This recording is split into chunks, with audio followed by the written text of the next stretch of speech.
Basi ni wakati mwingine ambapo Mwenyezi Mungu ameweza kutujalia pia ili kwamba tuweze kupata habari ya tumaini.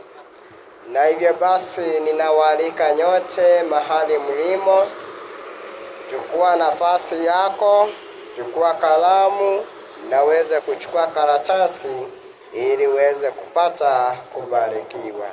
Na sasa tuweze kuomba. Basi tunapata ombi. Mungu mtakatifu uishie milele, utukuzwe na uhimidiwe, maana unastahili Baba. Asante kwa kutupa tumaini katika ulimwengu huu ambao umechanganyikiwa. Ni ombi letu kwamba upata kutuzungumzia katika jioni ya leo. Nitumie kama chombo chako ewe Mwenyezi Mungu. Nisinene maneno yangu mimi mwenyewe, bali yaweze kutoka kwako. Na mwana wako ambaye anasikiza ujumbe huu uweze kuwa pamoja naye vile vile. Na umpe uwezo wa kuelewa maandiko yako matakatifu, na jina lako lipate kutukuzwa. Basi uwe nasi kuanzia wakati huu na hata milele. Na ni katika jina la Yesu Kristo tumeomba na hata kuamini. Amen. Basi ninawaalika nyote katika jioni hii ya leo katika eneo hili ili kwa pamoja tuweze kujipa tumaini. Jinsi ambavyo tumekuwa tukisema ya kwamba ulimwengu huu umeweza kudanganyika. Ulimwengu huu umepata kudanganyika. Lakini Yesu Kristo ameweza kulipa deni ambayo iliweza kuhitajika kwa ajili ya kila mmoja wetu. Yaani Mungu aliweza kuupenda ulimwengu wote, hata akamtoa mwanawe wa pekee, ili kwamba yeyote atakayemwamini Yesu Kristo asiweze kupotea, bali aweze kufikia toba. Basi kwa siku ya leo tunaenda kujiuliza swali. Na swali la siku ya leo ni swali ambalo linauliza, msimamo wako u wapi? Msimamo wako ni gani? Sijui jinsi ambavyo umekuwa ukichukulia habari ya uzima na habari ya neema ambayo Mwenyezi Mungu ameweza kutupa. Na hivyo basi siku ya leo ningependa wewe mwenyewe upate kujiuliza kuhusiana na msimamo wako. Je, unasimama upande wa Mwenyezi Mungu ambaye ndiye aliyeweza kufanya yote kwa ajili yako? Ama unasimama katika upande gani? Msomaji, ningependa kwa pamoja tuweze kwenda moja kwa moja mpaka kitabu cha Yohana 4 mstari wake wa 22 mpaka mstari wa 23. Ninasema ya kwamba katika Yohana 4:22, naam, ninyi mnaabudu msichokijua. Sisi tunaabudu tukijuacho, kwa kuwa wokovu unatoka kwa Wayahudi. Lakini saa inakuja na sasa ipo ambao waabuduo halisi watafanya nini? Wataweza kumwabudu Mungu katika kweli na tena katika roho. Ewe msikilizaji, ni ujumbe ambao Mwenyezi Mungu anahitaji kila mmoja wetu aweze kufahamu na aweze kufanya uamuzi na kuweza kuchagua mahali ambapo ataweza kusimamia. Iwapo ataweza kuchagua aweze kusimama pamoja na Mwenyezi Mungu ambaye tayari ameweza kutenda yote kwa ajili yetu, ili kwamba tutakapomwamini tusiweze kuangamia, bali tuweze kufikia toba na hata uzima wa milele. Sijui kama ni wazo lako ya kwamba wewe utachagua kusimama katika njia ya yeye ambaye amekuwa mdanganyifu tangu zamani, yule ambaye amekuwa muuaji tangu zamani, yule ambaye amekuwa mdanganyifu tangu zamani, yule ambaye amekuwa akijaribu kujinua kuliko Mwenyezi Mungu mwenyewe.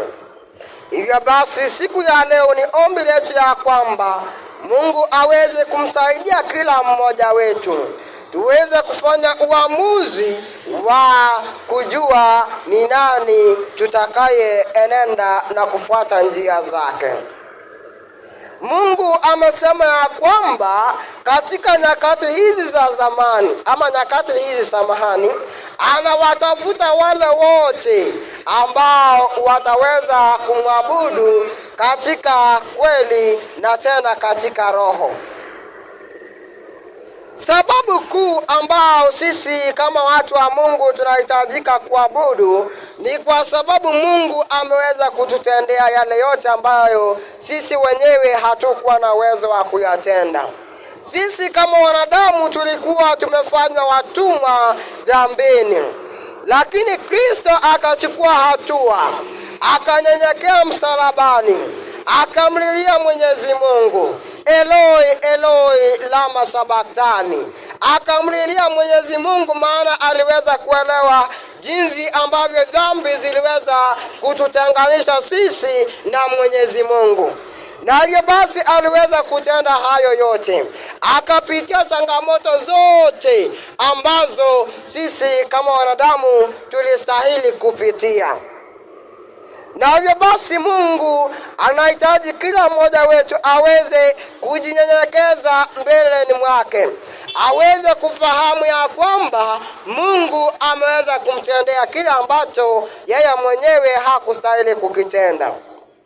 Hivyo basi, msomaji, ningependa uende moja kwa moja mpaka kitabu cha Ufunuo 4 na uanzie mstari wake ni mstari wa 10 na hata mstari wa 11. Inasema hivi katika Ufunuo 4 mstari wa 10. Naam. Ndipo hao wazee 24 huanguka chini ama katika mbele zake yule aketie katika kiti cha enzi nao wamsujudio yeye aliye hai hata milele na milele. Wanamsujudia Yesu Kristo na Mwenyezi Mungu ambaye yu hai milele na milele. Wakisema vipi? Naam. Wakisema vipi? Umestahili wewe Bwana wetu na Mungu wetu. Umestahili ewe Bwana na Mungu wetu kupokea utukufu na heshima na uweza. Kupokea utukufu na uweza na heshima. Manake alifanya nini? Kwa kuwa wewe ndiwe. Kwa kuwa wewe ndiwe. Wewe ndio uliyeviumba vitu vyote. Kwa kuwa wewe ndiwe uliyeviumba vitu vyote. Na kwa sababu ya mapenzi yako vilipata kuwepo. Nao katika kitabu hicho cha Ufunuo 5 uweze kusoma mstari wa 10 inasemaje? Inasema, naam, ukawafanya kuwa ufalme na makuhani kwa Mungu wetu. Watu wa Mungu wanamwabudu Mungu wao, wanamsujudia Mungu wao, maana Mungu ameweza kuwafanya kuwa wa ufalme na tena kuwa nani msamaji? Makuhani kwa Mungu wetu. Na tena amewafanya kuwa makuhani mbele za Mungu. Nao wameweza kufanywa waweze kumiliki juu ya nchi. Hivyo basi sisi kama watu wa Mungu tunamwabudu Mungu wetu, maanake aliweza kutuokoa katika utumwa wa dhambi, akatufanya tukawa ni ufalme na tena tukawa ni makuhani juu ya nchi hii. Na ndiyo maana Kristo anatuita hata siku ya leo ya kwamba hebu na tuweze kumwomba Mungu wetu aweze kutupa ukweli wote, na vile vile aweze kutujaza Roho wake Mtakatifu atakayetuongoza tuweze kumwabudu kwa kweli na kwa roho, ili kwamba ibada yetu iweze kuwa yenye kustahili machoni pake. Hivyo basi Kristo anaposema ya kwamba ninyi mnamwabudu yule msiyemjua, nasi tuabudu yule tumjuaye, anakuja hapo mbeleni pia na kusema ya kwamba ninyi mnaoabudu milimani, nasi tunaoabudu kule Yerusalemu, itafikia wakati ambapo hatutakuwa na uwezo wa kuenda pale. Maanake wale wote ambao watakuwa wameelewa ukweli wote na kumwabudu Mungu kupitia kwa uongozi wake, ndiyo watakaofanikisha ujumbe wa Mwenyezi Mungu ulimwenguni mzima. Na ndiyo maana Kristo akatuambia kupitia Yohana 1 mstari wake ni wa 12 na 13 ya kwamba wale wote ambao wataweza kumwabudu ama kumpokea Kristo, wale wote watakao muamini Yesu Kristo wataweza kuzaliwa sio katika miili ya kibinadamu, sio katika miili ambayo inaharibika, sio katika miili ambayo ina uwezo wa kufanya dhambi, bali hao watazaliwa kupitia kwa uwezo wa Mwenyezi Mungu. Kristo atapata kuishi ndani mwao, naye Roho Mtakatifu atakuwa ni msaidizi wao katika nyakati zote. Na hivyo basi ibada watakayoweza kufanya kwa Mwenyezi Mungu aliyewaokoa itakuwa ni ibada itakayokuwa yenye kubalika mbeleni pake Mwenyezi Mungu. Na ndiyo maana Nikodemo alipomwandaa Kristo na kumuuliza, nitafanya nini ili niweze kuurithi ufalme wa mbinguni? Kristo akamwambia kwamba lazima uzaliwe katika maji na katika Roho. Na hivyo basi wote ambao wataweza kumwamini Kristo, watakao kukubali katika mioyo ya kwamba kwa hakika wamefanya dhambi na wametanga mbali na Mwenyezi Mungu, Mungu ataweza kumtuma Roho wake Mtakatifu aweze kuwa pamoja nao, ili aweze kuwaongoza na kuwaonyesha njia ambazo wanastahili kupitia. Kristo alipoweza kufufuka na kwenda kule juu mbinguni, hakutuacha sisi kama watu ambao hatuna msaidizi, bali akatuahidi ya kwamba nitaweza kumtuma msaidizi mwingine ambaye ataweza kuja kuwa pamoja nani, na atawafundisha, atawaongoza, atawafariji, ataweza kuwafanya pia mweze kuelewa na kujua ya kwamba mmeweza kutanga mbali ama kuenda kinyume na sheria za Mwenyezi Mungu. Na hivyo basi ni wazo na ni jambo ambalo linafaa kutusaidia sisi kama watu wa Mungu tuweze kumtafuta Mungu wetu ambaye tulisema ya kwamba ndiye mwombezi wetu, ambaye ni msaidizi wetu wakati ambapo tunapitia changamoto, ambaye ndiye mwenye kutusamehe dhambi zetu wakati ambapo tumeweza kutanga mbali naye. Na hivyo basi Roho wa Mungu ni Roho ambaye ni mtulivu mno, naye atakapokuja kuishi katika maisha ya kila ambaye ataweza kumwamini Kristo, ataweza kufanya kazi mioyoni mwao, atawaongoza waweze kufanya matendo ambayo yataweza kuleta matunda mazuri.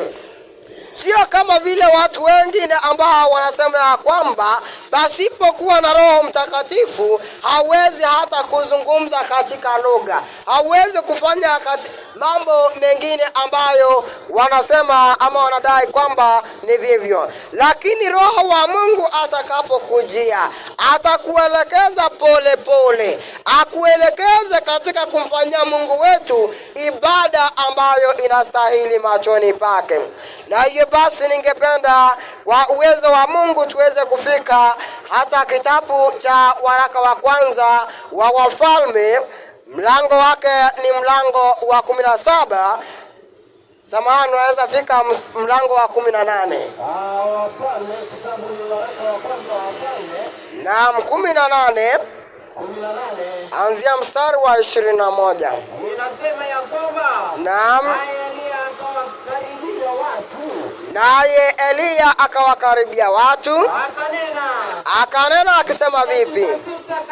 Katikati ya mawazo mawili hata lini? Mna sita katika mawazo mawili hata lini? Ewe msikilizaji, utasita katika mawazo mawili hadi lini? Wewe unayodai ya kwamba umemjua Mungu, wewe unayodai ya kwamba unafahamu kila ambacho Mungu ameweza kukuonyesha, ni kwa njia na namna gani utahitaji kusita ukiabudu mambo ya dunia hii na vile ukiabudu Mungu wetu? Maana Mungu anataka mtu atakaye mwabudu kwa roho na tena kwa kweli, yaani mtu ambaye atamwabudu kwa uwezo wake wote, yaani si hata kwa uwezo wake bali kwa uwezo wa Mungu, yaani kwa nguvu ambayo Mwenyezi Mungu na ataweza kumpa na hata akili zake zote. Na hivyo basi Mungu anatuuliza siku ya leo, msimamo wako u wapi? Je, unasimamia wapi? Je, ewe una mawazo mawili?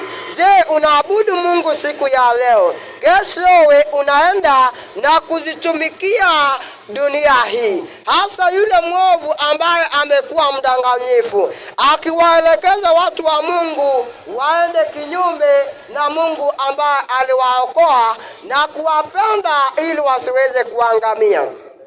Hivyo basi Elia anawauliza watu wa Mungu, mtasita katika mawazo mawili hata lini? Na utapata kugundua ya kwamba anawakusanya wote ili kwamba waweze kufahamu na kujua ni nani ambaye ndiye mwenye kuabudiwa.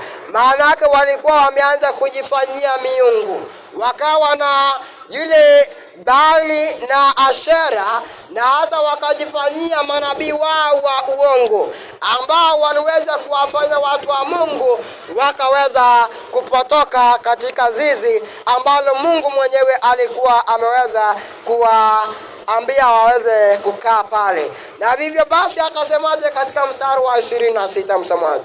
Inasema, naam, wakamtoa yule ng'ombe waliopewa. Basi baada ya kukubaliana ya kwamba wataweza kuchukua kila moja, yaani Elia ama Elijah ataweza kuchukua ng'ombe wake, naye ama nao wale manabii wa uongo wataweza kuchukua wao. Hivyo basi wataweza kugundua ni nani ambaye atakubalika machoni pa Mwenyezi Mungu, ni sadaka gani itakayokubalika machoni pa Mwenyezi Mungu. Na hivyo basi kukapatikana ule msimamo ambao uliweza kuhitajika na ambao hata siku ya leo Mungu anatuomba ya kwamba tuweze kuwa na msimamo huo, ili kwamba tusiweze kupotea katika ulimwengu huu, ili tusiwe wenye kuambiwa katika siku ya mwisho ya kwamba mimi siwafahamu. Hata utakaposema ya kwamba mimi niliweza kuhubiri, mimi niliweza kufanya hata tabiri katika jina lako, hata mimi niliweza kufanya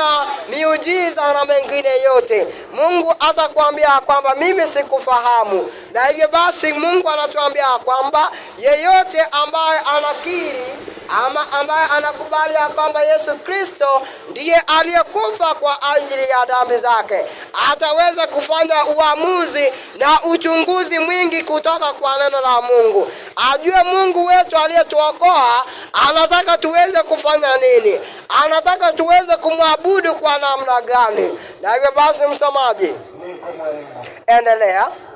Inasema ya kwamba naam, wakamtoa yule ng'ombe waliopewa. Wakamtoa yule ng'ombe waliopewa, wakamtengeneza, wakaliita jina la Baali tangu asubuhi hata adhuhuri. Wakaanza kuliita jina la Baali tangia asubuhi mpaka adhuhuri, wakisema vipi? Baali utusikie. Baali utusikie. Bali hakukuwa na sauti wala aliyejibu, nao wakarukaruka juu ya madhabahu. Wakifanya nini katika mstari wa 28? ikawa wakati huo wa adhuhuri, Eliya akawafanyia dhihaka, akasema vipi? Mwiteni kwa sauti kuu, maana ni Mungu huyo, labda anazungumza au ana shughuli au anasafiri au analala, na ni sharti kwamba apate kuamshwa. Yani Mungu wetu siye Mungu ambaye analala. Yani Mungu wetu yu akiwa wazi kila mara, ili tutakapomwita aweze kuwa tayari. Bali alikuwa ni Mungu tu ambaye hakuwa na uwezo wa kusikiza, ambaye watu wa Mungu walikuwa wamejitwalia. Lakini ni wazi ya kwamba Eliya alipofikiwa, ama nafasi yake Eliya ilipomfikia, akaweza kusemaje msomaji? Inasema kitabu Naam. Kisha Eliya akawaambia watu wote, nikaribieni mimi. Watu wote wakamkaribia. Naam, na alipoitengeneza madhabahu akafanya nini? Akatwaa mawe 12. Naam, msomaji endelea. Naam. Naam.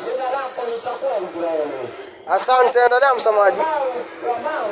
Naam. Naam. Naam. Kama ya vipimo viwili vya mbegu. Endelea. Endelea msomaji. Kisha akazipiga zile 10. Naam. Akamkata yule mwana. Naam. Akaziweka juu ya 10. Naam. Akasema vipi? Wazeni mapipa manne maji. Naam. Mkayagawe juu ya sadaka. Naam. Mkayamwaga juu ya sadaka. Na walipoimwaga juu ya sadaka ya 10. naam, nini ikafanyika basi msomaji? Akasema mara 2. Naam. Wakafanya mara 2. Naam. Akasema mara 3. Akasema vipi? Wakafanya mara 3. Na baada ya kufanya mara 3, naam, maji yakazunguka madhabahu. Naam. Akaujaza mfereji maji. Naam. Ikawa wakati wa kutoa madhabahu ya jioni. Sasa ni wakati ambapo umefikia watu wa Mungu waweze kunyenyekea, ili kwamba waweze kutoa ule dhabihu ambao uliweza kuhitajika. Baada ya dhihaka zote ambazo zimeweza kufanywa kwa wale ambao wamekuwa wakitanga mbali na Mwenyezi Mungu. Mungu ama Eliya anachukua nafasi katika saa ya sadaka. Naye anafanya nini msamaji? Inasema naam, Eliya nabii akakaribia akasemaje? Naam. Bwana Mungu wa Ibrahimu. Mungu Bwana wa Ibrahimu, na Bwana wa Isaka, na wa Israeli. Na ijulikane leo ya kwamba ewe ndiye Mungu wa Israeli, na ya kuwa mimi ni mtumishi wako, na ya kuwa mimi ndiye mtumishi wako, na ya kuwa nimefanya mambo haya yote kwa neno lako. Naam. Asante sana msamaji. Tunapojaribu kulinganisha ama kulinganua kila ambacho kimeweza kutendeka katika sehemu hii, ni kwamba kuna wale wote ambao hata baada ya Kristo kuafia kwa sababu ya dhambi zao, wanazidi na kujifanyia miungu. Na wanapojifanyia miungu hii, wao wanafahamu ya kwamba miungu hiyo haiwezi kuwaokoa. Wanajifanyia miungu na ibada ambayo haistahili machoni pa Mwenyezi Mungu. Na hivyo basi wanaanza kurukaruka wakimwita Bali, Bali, Bali tusikize. Lakini hakukuwa na sauti yoyote, maana huyo alikuwa ni Mungu tu ambaye alikuwa akilala, ambaye hakuwa na uwezo wowote wa kuokoa. Lakini inapofika wakati wa Mungu wa pekee, Mungu wa kweli aliyeziumba mbingu na nchi, Elia ananyenyekea, na kwa unyenyekevu wa moyo wake anamwita Mungu ambaye mara hiyo anasikiza ombi lake. Na hiyo basi, unapoona katika ibada ambayo ni ya kweli na tena ni ya roho, ni ibada ambayo inahusisha uongozi wa roho, ambayo inahusisha uongozi wa Roho Mtakatifu, wala si roho yeyote yule ambaye wanadamu wa ulimwengu huu wanawazia ya kwamba inawafanya wakarukaruka, wakasujudu, wakifanya mambo yao, wakijifanyia madhara mengi. Maanake walipomwita pali, wakaanza kujikata kwa vizu vyao, wakaanza kujaribu katika maisha yao, jinsi ambavyo tunavyoona, jinsi ambavyo ulimwengu huu, ambavyo shetani amekuwa akidanganya ulimwengu, akijaribu kutumia manabii wa uongo, akiwaelekeza watu wa Mungu waende kinyume na matakwa ya Mwenyezi Mungu, akiwasababisha watu ambao Mungu aliwafia dhambi zao waweze kutanga mbali na Mungu wao, akiwafanya waweze kuteseka kupitia changamoto nyingi maishani mwao, akiwasababisha hata wengi wao kuvunja ndoa zao, akisababisha mambo mengi ambayo hayajakuwa yakistahili machoni pa Mwenyezi Mungu. Lakini Mungu anakuita siku ya leo, anakuuliza swali ya kwamba, je, msimamo wako uwapi?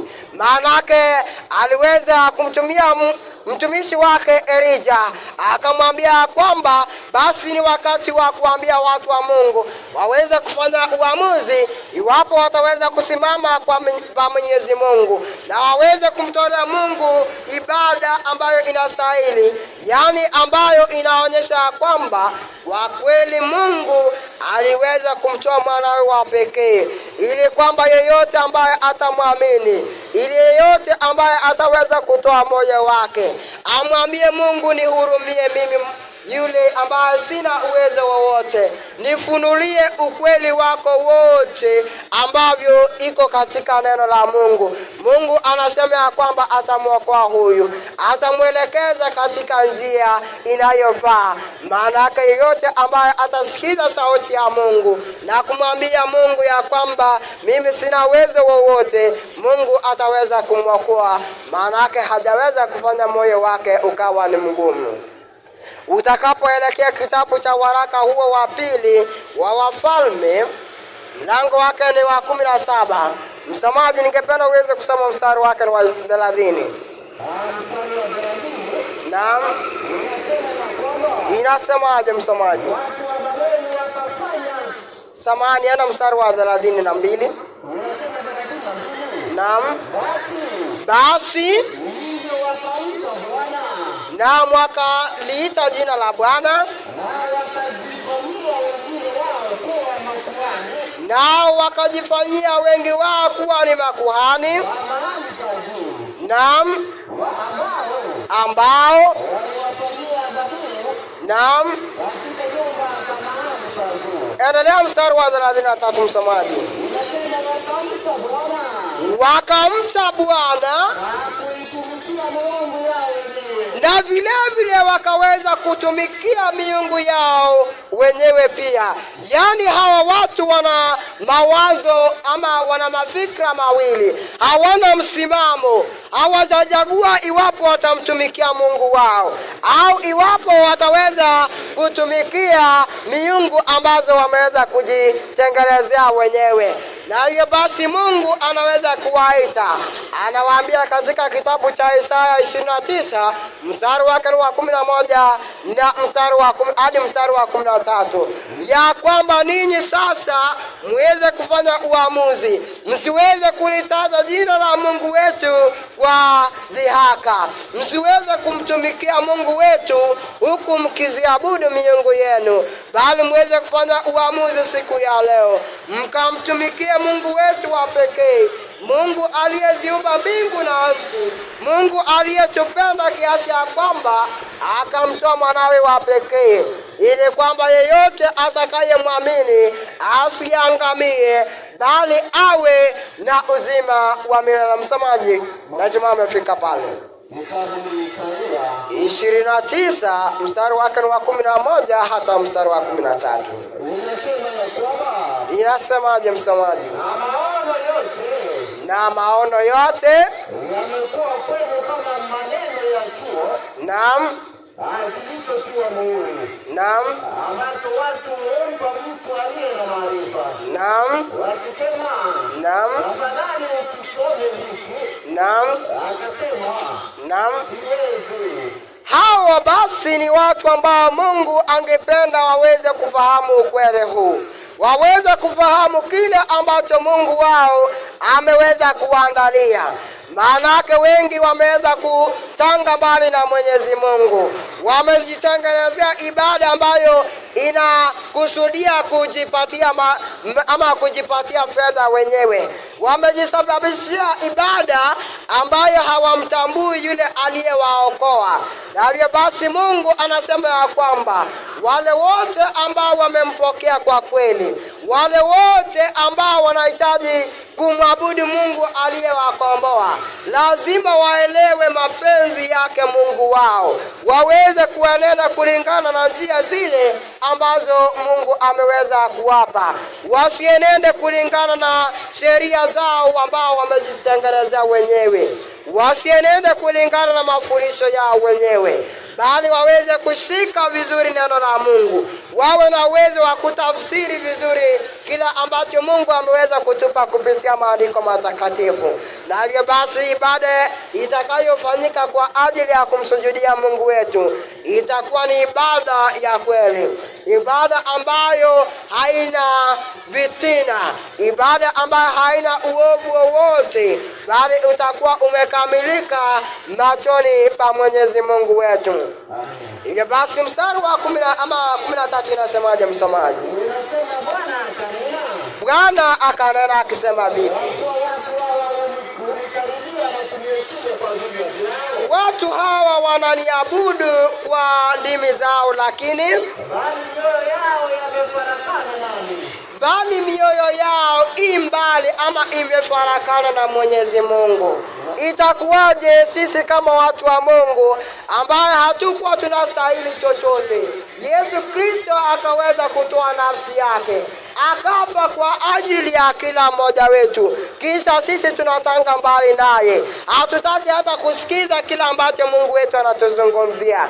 Tunajaribu kufuata nia zetu, tunajaribu kujipa raha na furaha katika ulimwengu huu, tunajaribu kujipa amani katika ulimwengu huu, lakini Kristo anasema ya kwamba sasa ni wakati ama wakati umefika ambapo hataweza kukubaliana nawe.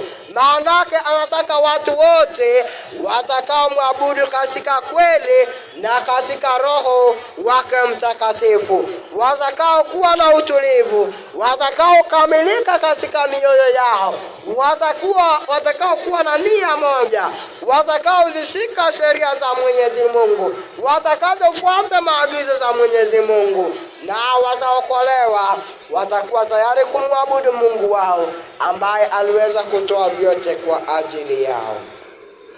Kristo akatoa vyote kwa ajili yako. Je, utakuwa na haja ya kumwabudu Mungu wetu, ama kile ambacho aliweza kutenda haina manufaa maishani mwako? Je, uamini Kristo ambaye alitoa vyote kwa niaba yako?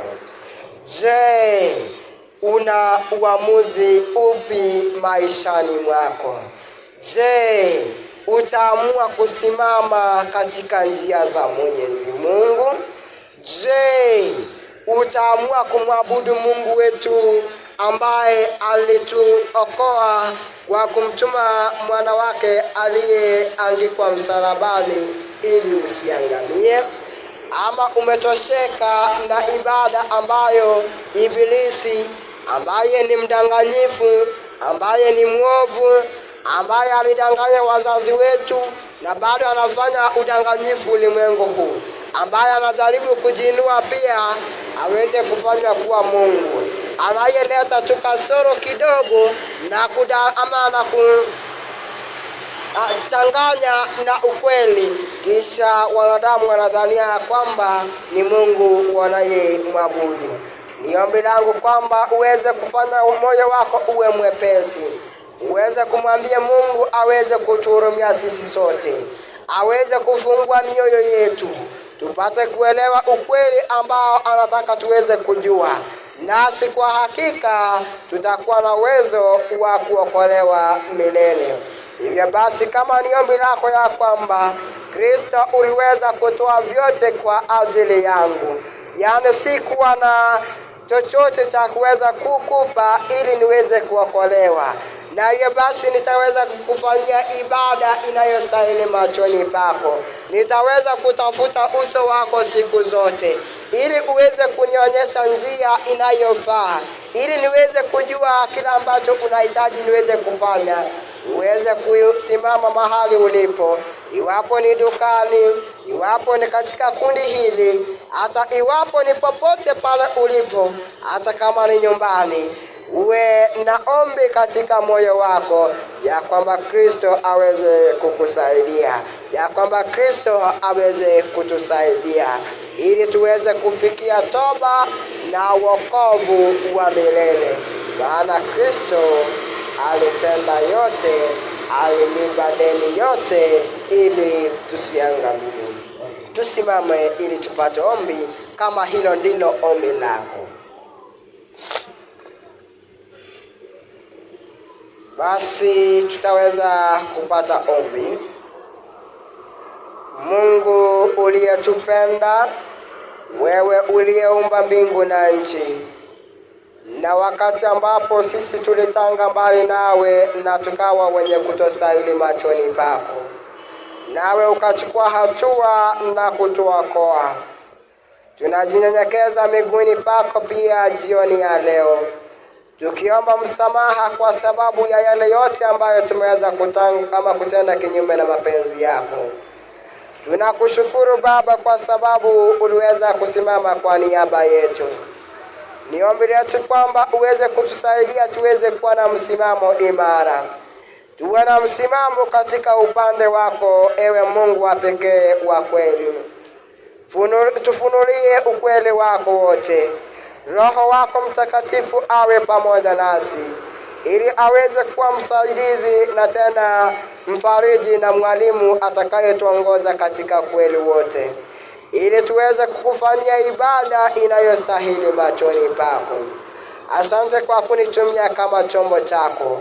Baba, tazama pia mwana wako ambaye mahali alipo, iwapo ni katika biashara yake, iwapo hata ni katika kundi hili, na hata mahali popote ambapo ujumbe huu unafika, uweze kumtembelea Baba, na kwa huruma zako uweze kumwongoza ili akufahamu na aweze kutembea nawe, ili aweze kufikia toba na wokovu wa milele.